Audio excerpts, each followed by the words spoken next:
2 ปีแล้วเฮือนเอ้ยหลังนี้ติบ่แม่นเนาะภาษาไทยจะเอิ้นว่ายุงเข้าน่ะบ้านภูล่วงครัวที่4อ๋ออุ้ยเลี้ยงตัวเดียวได้เนาะใส่กับหนูไปพาไปเบิ่งดูไปอ๋อดินแบบลักษณะแบบนี้นี่เขาจะฮู้เลยนะว่ามีตัวหนูมาบ่โอ้ยนี่มีอาหารไข่เครื่องซื้อขนมให้เด็กน้อยพุ่นละทงนี่เขาเจ้าพาไปเที่ยวนี่เลี้ยงขนมเนาะเป็นน้ำใจเล็กน้อยเอาแซ่บหลายบ่แซ่บบ่ตอบภาษาไทยดีว่าจะได้แซ่บนะ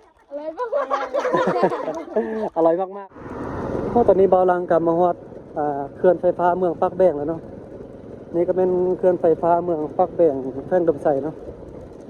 พอพี่น้องทานได้ที่อย่างบ่ทันเห็นก็เบิ่งกันนะเดี๋ยวจะเก็บภาพให้เบิ่งกับเป็นเขื่อนบ่ใหญ่ปานใดเนาะ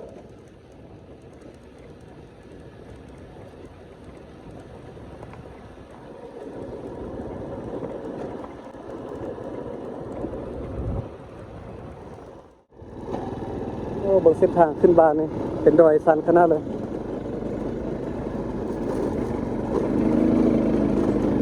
อุ้ยโ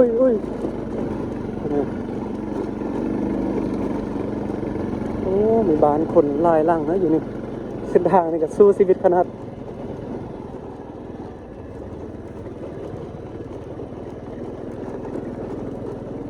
เป็นครั้งแรกนะที่เบาลังได้มาหมู่บ้านแห่งนี้นะเดี๋ยวจะลองขี่รถขึ้นไปเบิ่งว่าเป็นจังไดเนาะบ้านเขาเจ้าอยู่นี่นะ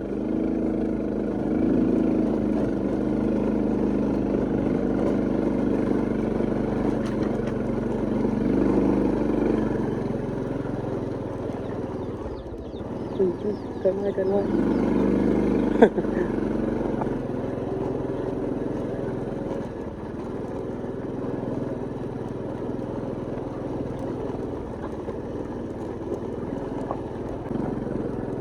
ผมมีหันไข่เครื่องอยู่ในหันหนึ่ง สบายดีเลย กำลังไปอาบน้ำเนาะ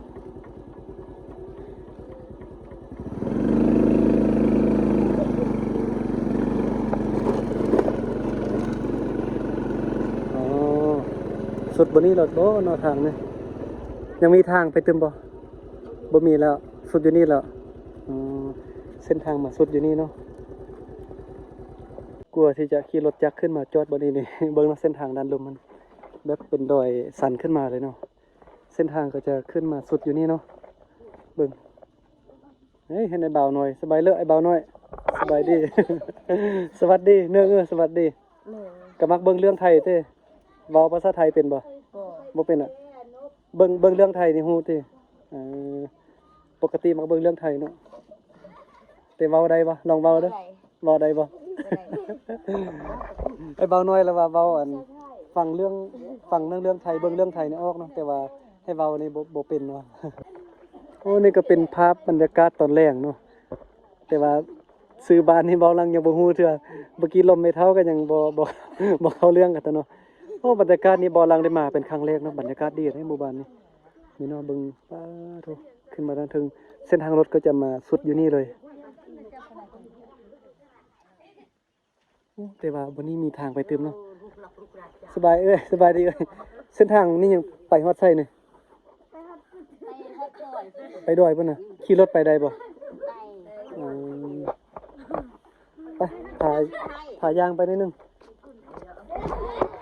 ไปหน่อยเดียวไปฮอดบนต้นเดี๋ยวจะให้บ่าวน้อยครับพายางไปลิ้นดูด้านหน้านี่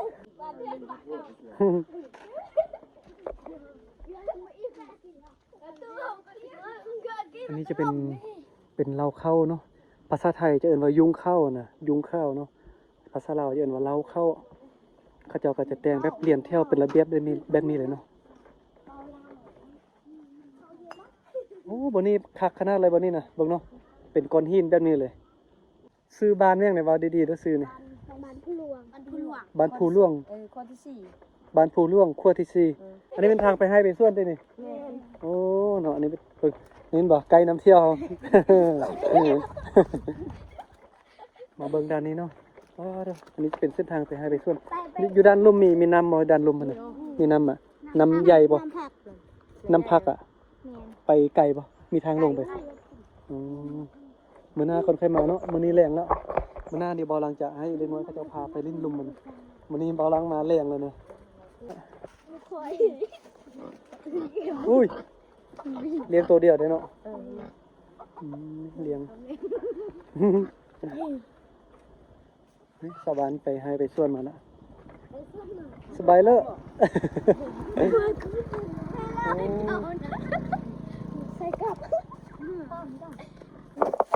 เดี๋ยวอันเด็กน้อยว่าแบบดินแบบลักษณะแบบนี้นี่เขาจะฮู้เลยนะว่ามีตัวนู่มาบ่เราก็พากันใส่กับดักนู่นี่อ๋อเด็กน้อยนี่เก่งขนาดแล้วเด็กน้อยนี่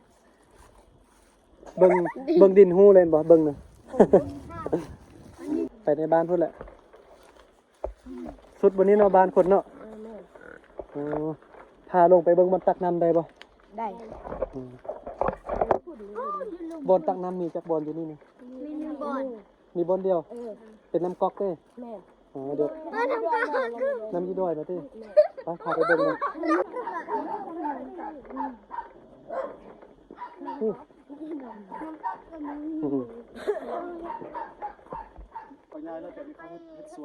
เฮ็ดส่วนเต้แบบคล้ายคือสนามจังนั้นเนาะแม่นๆล่ะ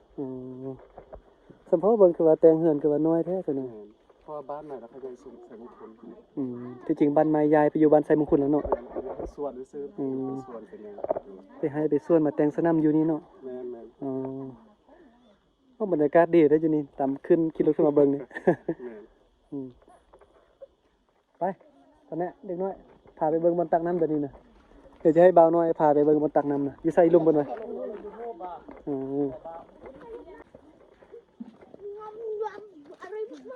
โอ้ยนี่มีอาหารไข่เครื่องเบิ่งนี่นึงไปเดี๋ยวแวะเบิ่งนี่นึงว่าค่ายอย่างไรเนาะโอ้ตัวไก่เข้าหานหมดแล้วไก่เข้าหานนี่ไก่มันก่อนไล่มันออกก่อนมีขนมเนาะเดี๋ยวพาไปเบิ่งบอนตักน้ำเลยจีมาซื้อขนมให้กินที่ได้ซื้อขนมให้เด็กน้อยกินแล้วมันนี่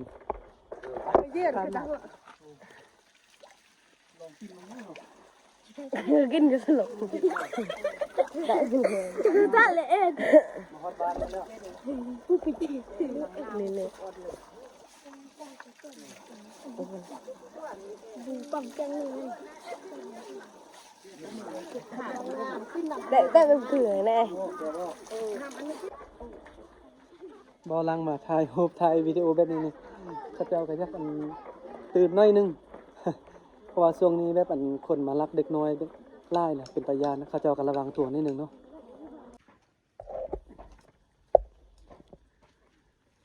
โอ้จะได้เลี้ยงขนมเด็กน้อยกันนะไปกินขนมนะเลี้ยงขนมกันมีเบิ่งกันนะถ่ายได้กินเลี้ยงขนมเด็กน้อยกัน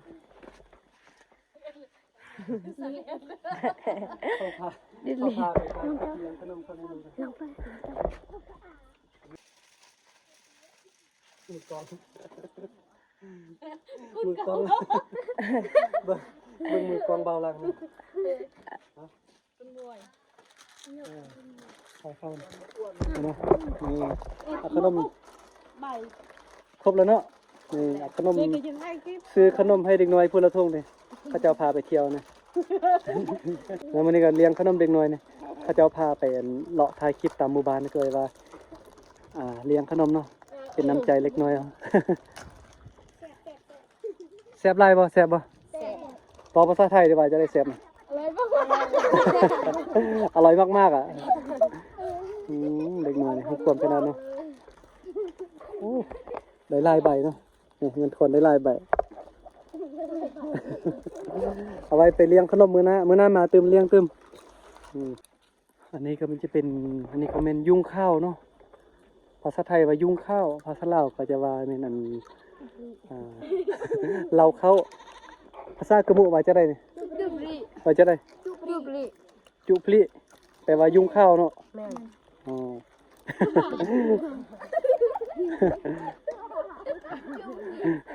จุพลิแมนแต่ว่าเด็กน้อยตัวบ่เนาะ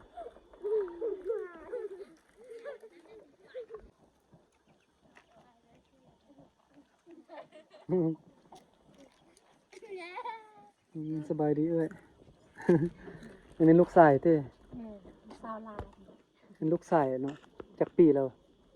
2 ปี 2 ปีแล้วเฮือนเอ้ยหลังนี้เต้บ่แม่นเนาะเป็นเฮือนหลังนี้เต้บ่แม่นอ๋อข้างล่างพุ่นเนาะขึ้นมานั่งเล่นเนาะโอ้บรรยากาศอยู่บ้านนี่ดีหลายนี่บรรยากาศที่บ้านนี่อันนี้มันจะเป็นบ้านผู้ล่วงอยู่เมืองปากแบงเครื่องนำใสเนาะซึ่งว่าบ้านผู้ล่วงนี่ก็จะอยู่บนขั้วน้ำขั้วที่4นะขั้วข้ามน้ำแบงขั้วที่4นะมันนี่ก็มาเที่ยวชมบรรยากาศอยู่บ้านนี่นะ